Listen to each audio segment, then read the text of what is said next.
like first to start thanking the organizers. It's a nice opportunity to be here, not only because the weather is nice and that we can go to the beach, but also, and that's something you maybe don't feel as an attendee, but in the back office, meeting with people from Peer-to-Peer Foundation, with Enspiral, with CivicWise, WeShare, and all the others, it's a unique opportunity for us to make connections outside of the digital world. We are already connected online, but seeing each other, it makes the whole difference. You can really feel the people, and that's also something I want to talk to you about today. I'm Pierre-Alexandre Klein. I'm a citizen from Hackistan, and Hackistan is a country, it's a land. I will tell you more about it. First, I wanna ask you guys if you have children. Has anyone a child? If you can raise your hand if you have a child. Okay, great. Well, if you think about their future, we are somehow stuck. The way human civilization is extractive. All our models, all our economical models are based on extraction. And we produce, we consume, our work brings people to get mad. We are taking out all the resources our Earth can bring us. I think it was 15 days ago that we extracted all the resources our Earth could bring us for a whole year. So now we are living on a debt, basically. How can we make humanity live in a sustainable way on Earth? And that's a tricky question. We've reached our limits. We are seeing nowadays that our economics sucks, that our political models are outdated, that we see that we have socioeconomic inequalities. We see that, everything goes bad. We pollute air, sea. All our work system is upside down. People go burnouts. They have a lack of sense. And if you see and if you observe the environment when it comes to climate change, to pollution, we don't have much time left. I don't know if you're familiar with the notion of collapsology. Collapsology is a new science that tries to bring different observations together. And they took models, they did computational models from the 70s with the Club of Rome, where they tried to bring in as much variables as possible, the amount of resources, the lifestyle, the GDP, whatever variable you could imagine. And basically, they've seen that if we continued at that pace, by 2020 or 2030, we will be doomed. We will have a huge sixth extinction. And human species is risking nowadays. We really need to adapt at a global scale, whether it comes from consumption to production, to work, to economics, to politics. So from the 70s to nowadays, to these days, every dot, every prediction has been confirmed. We are on that pace, and if there is no global awareness in the future months, future weeks, we will take this huge wall. How can we change that? So it sounds a bit like catastrophist. It sounds a bit like bad. I see that as an opportunity. We have the opportunity to completely reinvent whatever we have here around, whether it comes to politics, whether it comes to economics, the way we produce, or research and development. Can you imagine that this capitalistic scarcity model has put barriers at every level? We see that science doesn't work anymore.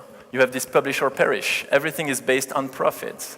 You have all these industrials who kept their patents, their IP for the products they are doing. How can we change that? How can we put all humanity at stake to globally reinvent ourselves at a fast pace? That's the bet of our experiment. Sorry about that. So as I told you, we've got global challenges, and then we have this innovation. We've got this innovation coming from California, this Silicon Valley model, and we've seen the limits of it. It's very feudal. You have a bunch of investors who use people like you and me during a whole year long, and it's based on pride. What can we do with money? And there is a huge waste of money invested in incubators, in coaching. I don't know if you know that application Yo. Yo is an app that raised, I think, $3 or $4 million, and it's just supposed to send notifications. I send you Yo. So for how long people have been working on that, receiving a huge amount of investments for basically nothing. It has no impact on society or the environment. And it's a paradox, because if you ask everyone would love humanity to be sustainable on Earth. So what's the matter? We've got talents, we've got infrastructures, we've got capital, we've got all resources we need. How come we cannot manage to build something regenerative, a regenerative ecosystem? Why can't we put everyone at stake to build the new world, the future? Well, yeah, I tend to think that we can and we should focus on reinventing 4 things, maybe 5. If you think about it, if we reinvent politics, if we reinvent the medias, if we reinvent education, if we reinvent the way our economics works and the way innovation works, we can reinvent the rest. Food production, food distribution, whatever, research, the energy research, everything can be reinvented from these 5 things. And that's basically what we are trying to do. So now you might wonder what Hackistan is. Hackistan is pretty provocative, right? It's a new land. Literally, it means land for smart solutions. The hack noun means finding a solution, a smart solution to a complex problem. And the Istan refers to the barbarians who led to the fall of the Roman Empire, because the Roman Empire was highly structured, highly hierarchical, very rigid, with a lot of inertia, a bit like our current structures nowadays. And you had these very flexible barbarians factions all around the Roman Empire, which led to the fall of the Roman Empire. So Hackistan basically is a new land which gather people who want to save the world. So it's a bit ambitious or presumptuous, but basically it's meant to be provocative so that people, whether they're engineers, scientists, communication experts, philosophers, artists, can gather and work on impactful solutions for the Earth, for the society, and for the environment. In our crew, so we started that experiment 1 year ago. In our crew, we've got biomimicry experts. I don't know if you're familiar with biomimicry, but basically it's be inspired by nature. And nature is innovating for billions of years. We think our vertical, hierarchical, centralized models are working because we have this industrial revolution in mind. But actually what nature tells us is that innovation, is that these centralized vertical or hierarchical models are super efficient when we have a high amount of resources out there. As soon as it comes to a low resource environment, horizontal, interconnected, decentralized models are way more resilient.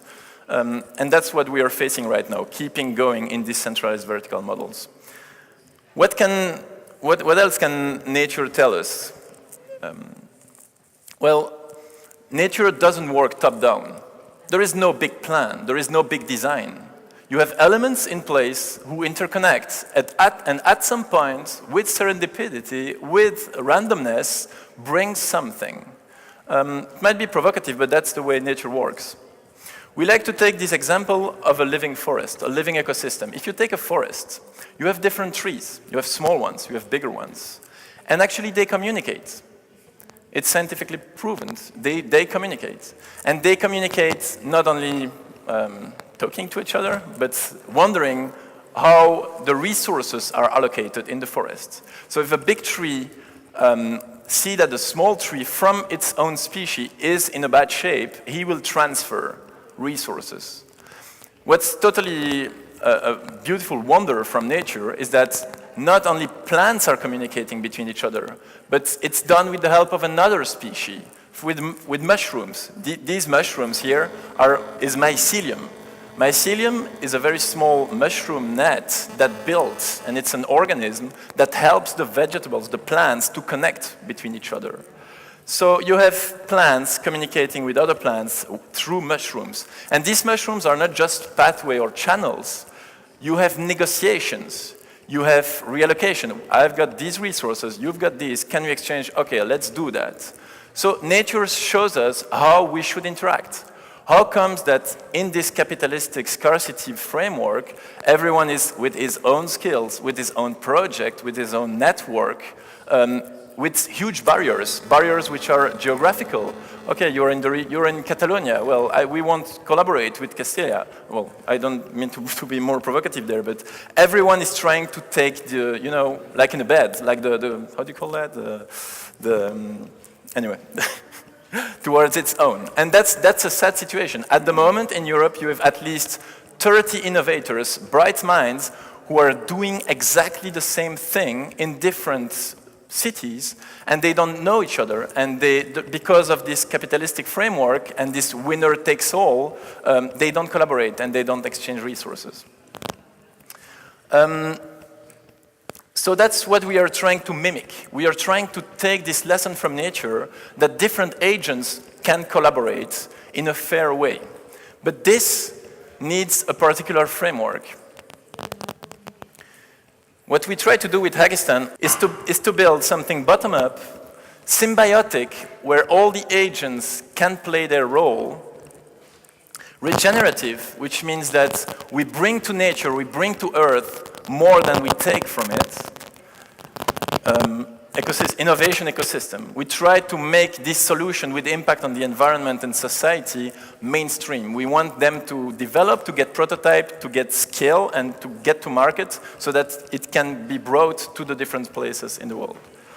So I really love the fact that I come here in this event with Michel Bowens, with Thomas, with Trevor Schultz, I don't know if we've heard him, with guys from Enspiral, because these are all examples we are trying to learn from. So you have Enspiral, which is this freelance community doing freelance missions with venture-based innovations built within their community. You have, Michel told about Sensorica the other day. Sensorica is this open value network where they produce biomedical open hardware. They receive contracts from universities or from companies, and they perform, they do their mission at 30% of the current costs. So these are new models of working, new models of producing solutions where collaboration is highlighted and there is no protective patents and so on. So the three pillars of Hackistan are the following. We try to gather people, we build a strong collective. We bring together engineers, scientists, philosophers, communication experts, biomimicry experts, you name them, business developers, architects, designers. We've got a bunch of people with a very diverse set of backgrounds and of skills. And when you say an engineer, it is not only an engineer. In the current framework, you are hired by a company or a university because of one line on your resume. But that engineer can also be a very good facilitator or a very good communication expert. And you could come to the ecosystem with a huge spectrum of skills, and you could drop and use them in different projects at a time. So it doesn't happen in 1 second. Gathering a collective is a tricky process. You need to bring people together, like-minded people who share a vision, who share a mission, who share values, and you need to set up a framework where they can trust each other. I think that trust is based on vulnerability. And it's a total mental switch. Nowadays, in our current scarcity framework, everyone has to sell himself. Everyone has to say, well, you see podiums like this one with people saying, well, we've raised $10 million and it was easy peasy. That's not how it works. It's a huge struggle, and for one guy who succeeds, you have 99% of the others who fail. So the membrane, to take this nature analogy, that you need to build is one around the mission, one around shared values, so people, no matter their background, can share with one another. They can be vulnerable. I don't know shit about accounting. I don't know nothing how to have my legal status. I don't know how to reach these investors. If you bring that vulnerability, people can know what other people are facing, what are their obstacles, and they can help each other. As soon as every individual has this incentive to leverage his own resources for the sake of others' emancipation, then you reach to a point. Vulnerability brings trust, trust brings to collaboration. And that's key. It's a total different mindset. It takes some time, and not everyone is made for this sort of framework. You need to work on introspection. You need to explain in a very educational and pedagogical way that there is a huge win-win situation for everyone there. As soon as you bring these people, they will get to know each other, not especially collaborating yet, but know each other, and they will leverage and help one each other. At that point, you reach the second step, which is bringing a framework of abundant resources. As we want to boost their projects, so they are not all project leaders. They are project leaders and freelancers. You have communication experts who don't have any project themselves, but they are working on different projects of the other. Since we want to boost the projects with societal and environmental impact, we want these projects to receive all the attention and all the resources they need. So we provide infrastructures, we provide co-working or warehouse to prototype, we provide access to a network of investors, we provide access to expertise from this field, we provide links to companies or to public actors who might be interested by this project. And that's something I will come back later on. Last thing, and not the weakest one, this virtuous ecosystem, as we call it, needs to be co-designed and in an open framework. People who are in decide where it goes. It's not vertical at all. Anyone can raise his hand, like Enspiral, basically with a tool like Lumio. You can raise an issue or you can make a proposal, and other people are going to debate, and then you have a decision framework. Not only decisions, but funding is also collectively detained and reallocated. People from in this ecosystem are working on projects, are working on missions, and we have a common reserve where the money goes, and people decide in which project from the environment will be funded with that common reserve. I will show you an example later on. I had the last thing to say about that, I don't remember. Yeah, I want to emphasize that this collaborative, regenerative, symbiotic framework doesn't rely on any cryptocurrency, on any IT tool, on any space. It relies on human relationships. How a bunch of people become a bunch of friends who work together on meaningful projects. That's the whole difference. It's a framework, it's a mesh, a network of people who want to go together in the same direction. You can build IT tools that let them connect. You can build IT tools that track their contribution. You can build time banks with cryptocurrencies behind. It won't make the difference. The difference will be human people who trust each other and who want to go in the same direction. So I told you about vision, mission, values. These are our values. So it's a strong family where everyone wants to help each other. there is a huge need for respect and fairness.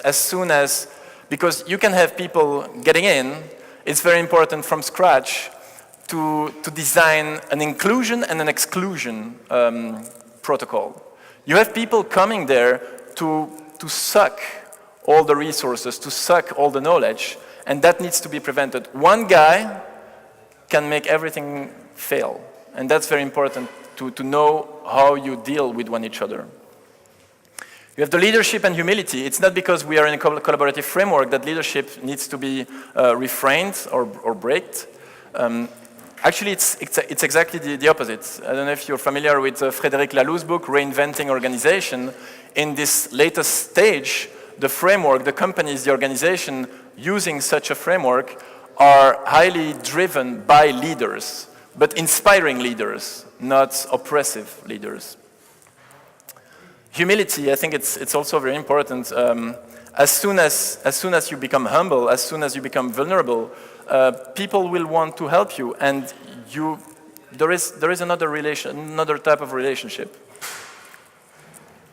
Last one is transparency and democracy. Everyone knows how the funding goes. Everyone knows how the decisions are taken, and there is no secrets, or there is no governance circle who keeps the information for himself.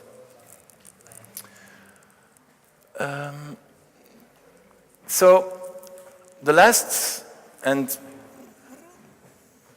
also very important point of this ecosystem is that we don't want to build projects and startups on our own in biohacker spaces or fab labs or hacker spaces. We want to build them with the help of other actors from society. I will go back for a second on this analogy of the forest. So I told you had this mushroom who connects the different trees. Well, actually, there is a constant in the proportion of the mushrooms in a forest. You have 70% of these mushrooms who connect and binds the different actors, and you have, in every forest, you have at least 30% of them who decomposes the organic matter to build upon it. So if we want to think about the future and the new world, we need to think how the current world can help us to build it. We need decomposers. We need mushrooms which extract in a fair way the resources from companies, from public actors, from foundations or universities. These are actors who don't really work anymore and who are deeply extractive and bad for the environment, but we can extract their resources to provide them to impactful projects. So our ecosystem is not only made out of individuals, freelancers or project leaders or from projects, but also connected with public actors like regions, cities, neighborhoods, and private actors, traditional companies, or universities. So we connect the project with the research units. So we've got support from foundations as well, and we aim at connecting the huge network of foundations to the projects. I will illustrate this point later on. Infrastructures, you have a huge amount of infrastructures around. You have fab labs, you have warehouses, you have co-workings, you have biohacker spaces, you name them. You have plenty of them. But they're empty or underused. Some of them are obviously full, but you could take these resources and offer them to meaningful projects, and that's what we are trying to do. And then you have citizens. Citizens which will help the spread, the communication, but also beta testing and prototyping, and which will also be the first customers of the solutions.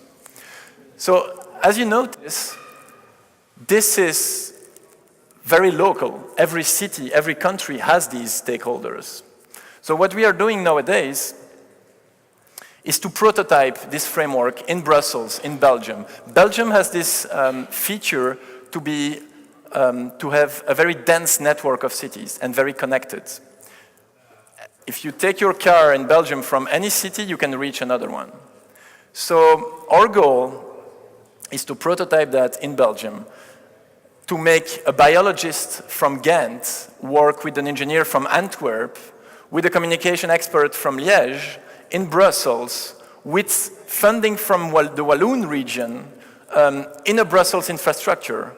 And we want to showcase that lifting up those barriers, highlighting the collaboration, meaning that it's a collaboration between the City of Brussels, the Make Sense network, we share, the EU, and we want to showcase that.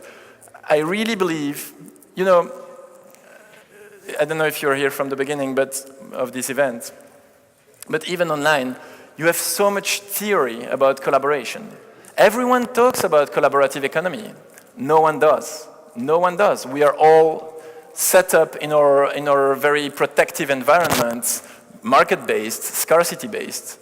We need to show that collaboration works. We need to showcase that. As soon as you showcase that project with these different individuals, with the support of the city, of the region, of several companies, then you will attract more and more companies and public actors and other stakeholders to join the party, basically.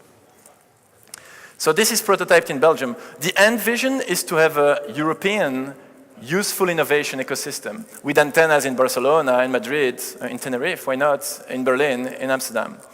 But we first need to show that this works in a very dense network of cities in Belgium.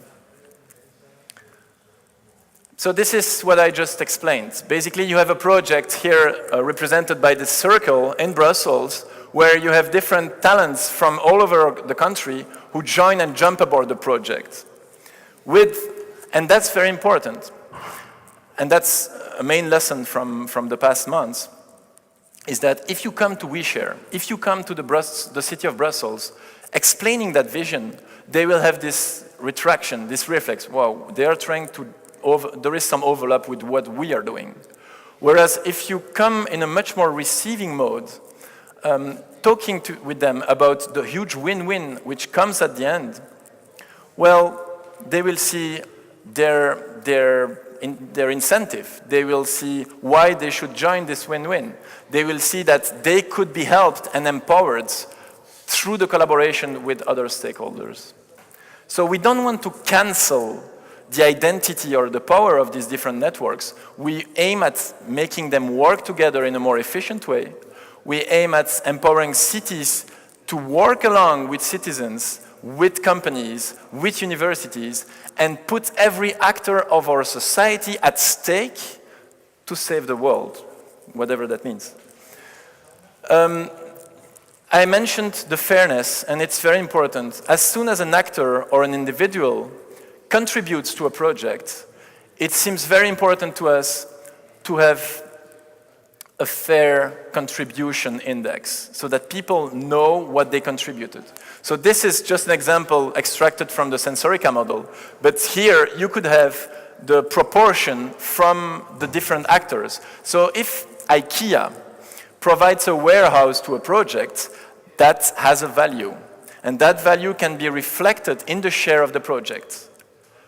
But it's not IKEA who will own the share. We will, as an interface, we will own part of these shares.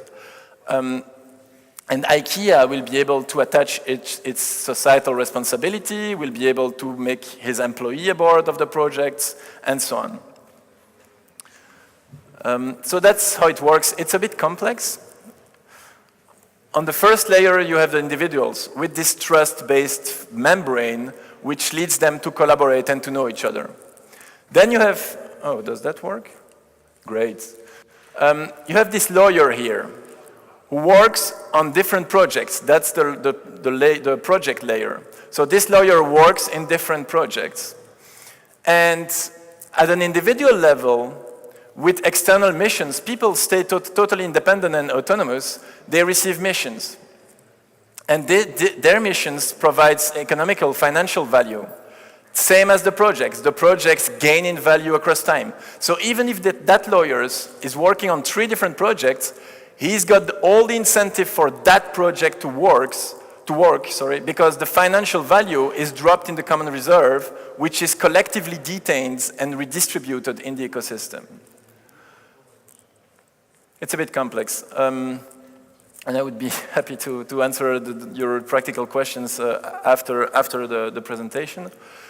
So this seems very beautiful and symbiosis, but at the end of the day, this is still empty. This is where the last layer comes in.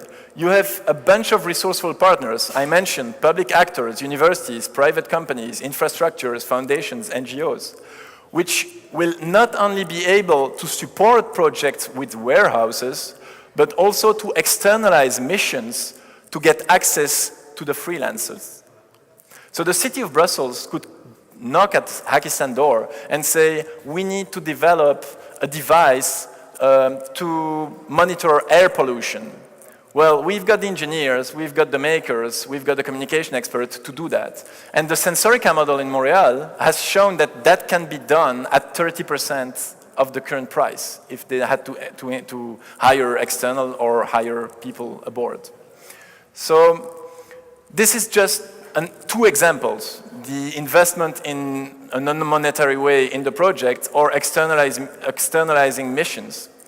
But you could imagine tons of interaction between these stakeholders and the freelancers and the project from the ecosystem.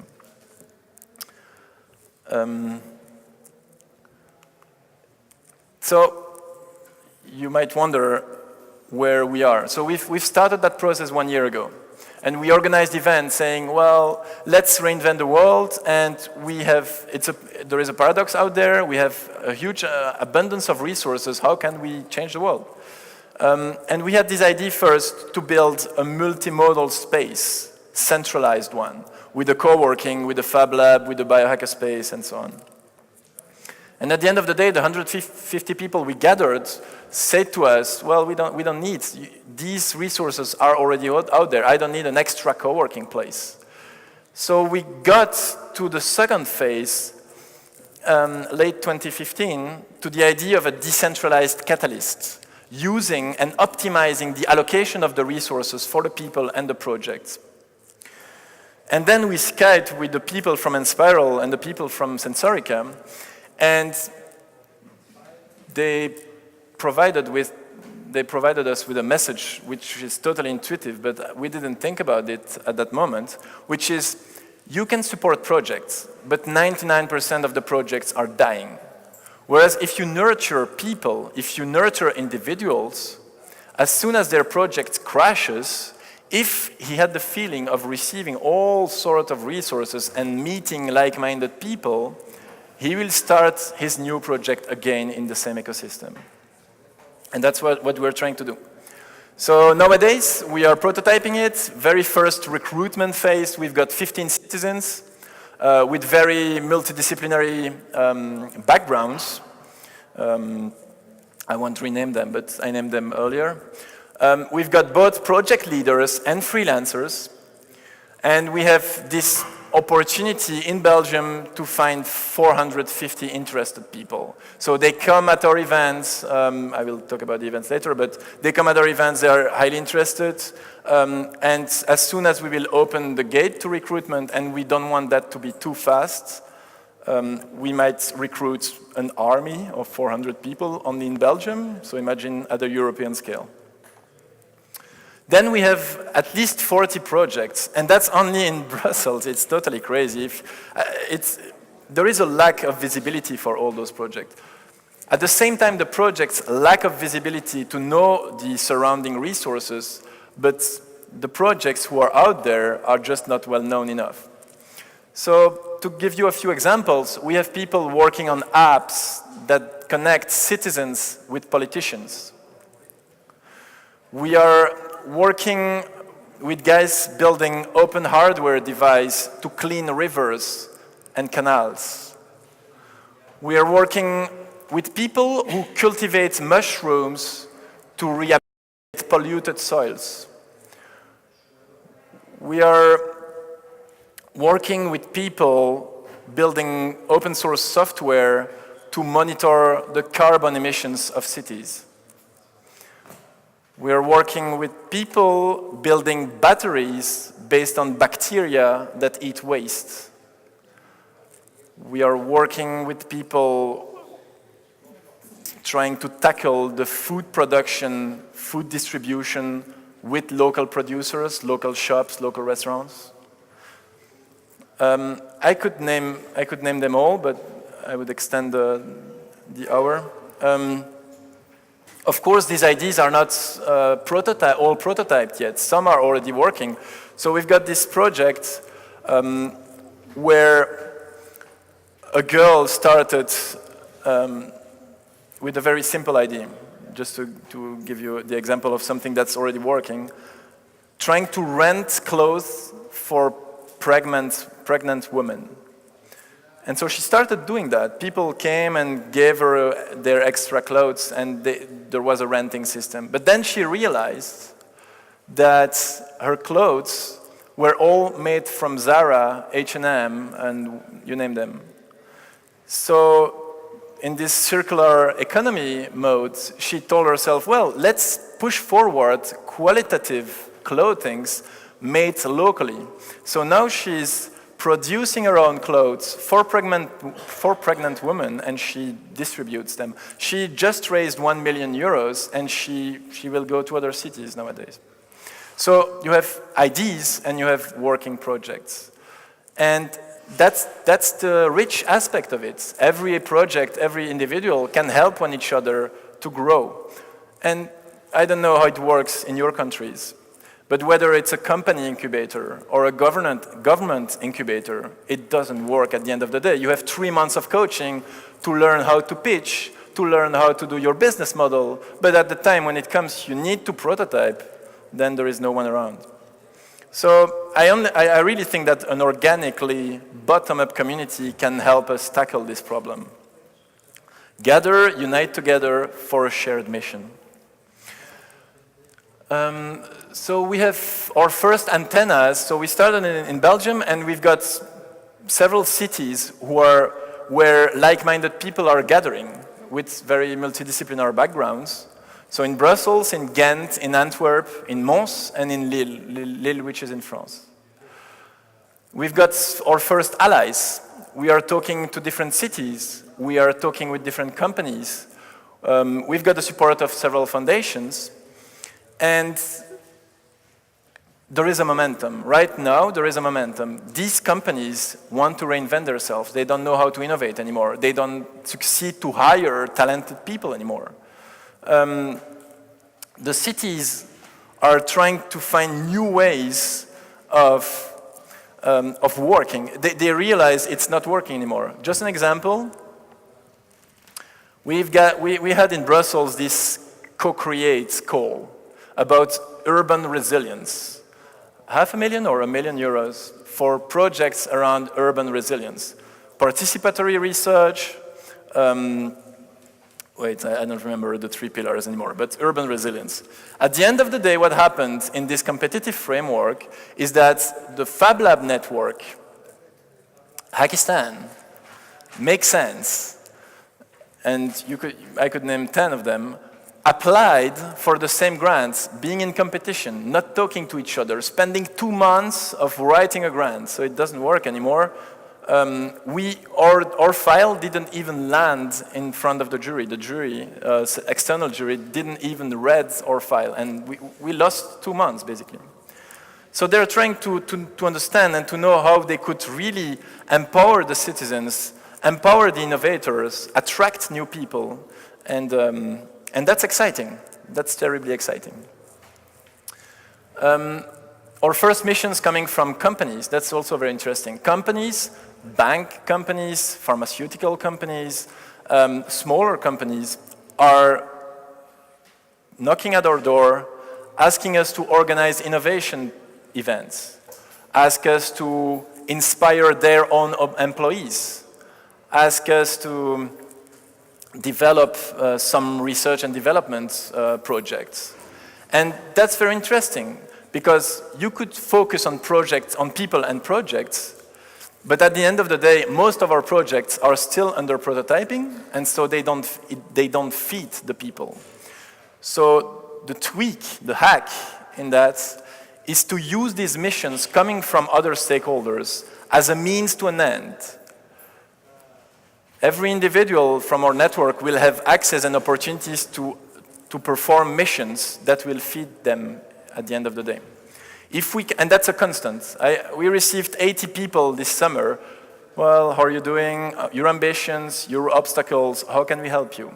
Most of these freelancers and these project leaders had crazy ideas, but they all were doing shitty jobs that fed them and super interesting projects that didn't.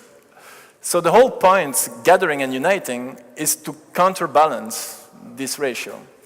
If we can let people jump aboard missions from external stakeholders they really want to do, that let them feed them and by performing 2 days a week, and having them work on impactful, meaningful projects the 5 other days, then we can go far.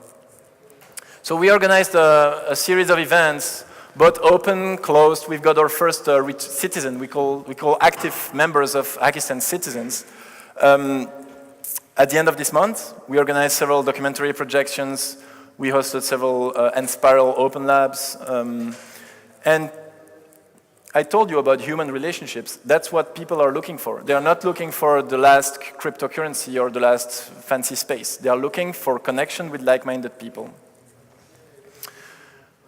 We've got a serendipity hotspot in the center of Brussels in a dead shopping mall. And that's very interesting because the real estate owner leaves us the space for almost nothing, just the utilities, and we can gather people in a modular space. Since then, we really struggled to find a spot. Since then, we have other people ask companies or foundations telling us we want innovators in our building. So as soon as you get to that first step, usually you have the snowball effect. A bit overselling here, huh? It's still a struggle. Then the toolbox. We try to provide not only connection, but administrative facilities for the people, administrative facilities for the projects, IT toolbox so that the projects can just pick a la carte what they really need for their projects, and navigation tools. So navigation means that someone coming from abroad arrives in Brussels or in Belgium and he doesn't know nothing about the environment. We try to, and usually project leaders spend 6 months just going in that jungle, knowing who to contact, who can help. And we try to help them using that tool, which is called QMU, K-U-M-U. And we map and that's all crowdsourced. We asked our community to fill in a form which directly connects to this tool. So you can see here project coaching, infrastructure, office meeting rooms, infrastructure fab lab, whatever, technical support, incubators, and that's for Brussels, Wallonia, and Flanders. So Belgium is the actors around innovation in Belgium are mapped and crowdsourced by the individuals from the community. This is done for individuals as well. So it looks a bit messy, but the tool helps you to filter and cluster.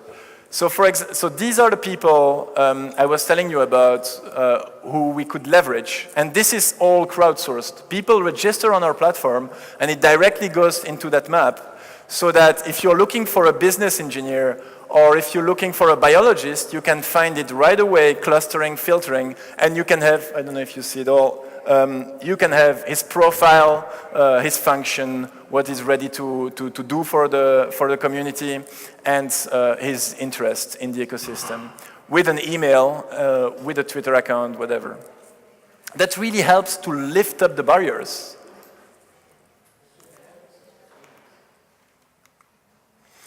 That's another tool we are implementing right now, coming from the Open Value Network of Sensorica. Basically, we want to highlight the contribution of the different individuals. So, for example, this guy here did some research and development around electronics, and the time and the contributions are tracked and reflected in a pie. And that's just a tool. It means that if you have a city that contacts us for a specific mission, we can have freelancers jump aboard a project in a very liquid way and have this pie build over time in a dynamic manner. As soon as the project is delivered, the amount of money is distributed among the peers. It means, and there is a very important step before the money is distributed, that people can debate. I spent 20 hours on the project, and I owe 5% of this envelope. Well, that's maybe too much. I don't need that much. So I will get down to 3 and give other people more. So you always have these human-to-human connections. The tool is just a mean.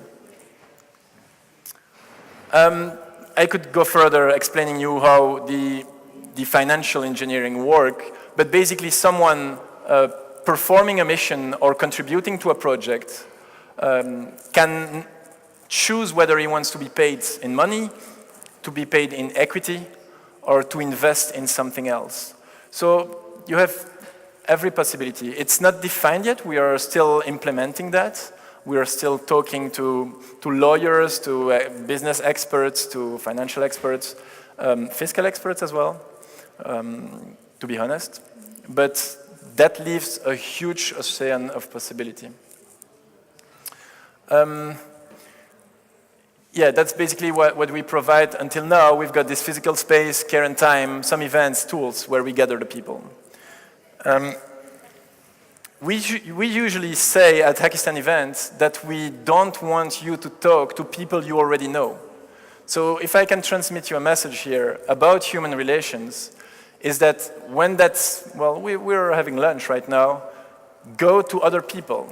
They would love to hear about you, your ambitions, your obstacles, and I'm pretty sure, and that's what the CivicWise event was all about as well. If you share a mission, if you share an objective, well, start talking with each other. Start talking, discovering what the others can bring you and what you can bring to the others. So I told you about the different events we were hosting. Open Insight with different stakeholders, open assemblies. We are organizing later this year in December a summit around civic tech. So we will gather in the same space citizens, public and private stakeholders, and innovators. You cannot imagine how much projects are doing on their own prospects to the different cities. If you could bring around the table city representatives with innovators who can provide a solution for the different city representatives, you would facilitate in an exponential way the implementation of such solutions. Yeah, and I told you about the retreats that we are having later this month. Another last thing is that this switch from trying to convincing people about the design and about the ecosystem to something way more receptive, like who are you? How can we help you? What are the obstacles you're facing? It changed the whole mentality. Every Friday at the space, we leave it open. People come and they can spend an hour and a half with us, and we try to leverage our own resources to help them. I think that's the main lesson. So the message behind is that we should change our mentality, our mindsets, in order to collaborate in an efficient way. You need to hear that your peers are not overselling themselves. They have some skills, they have some attitudes, and you could build trust and collaborate for a better future. We all have projects or movements or networks that we belong to, but if we let these networks and these projects really collaborate between one another, then we can really go far. And that's what human genius and human creativity is about, letting different people share their knowledge and build something meaningful for our future. That's it. That's what I had to say. Thank you very much. I don't know if you have questions. Bravo.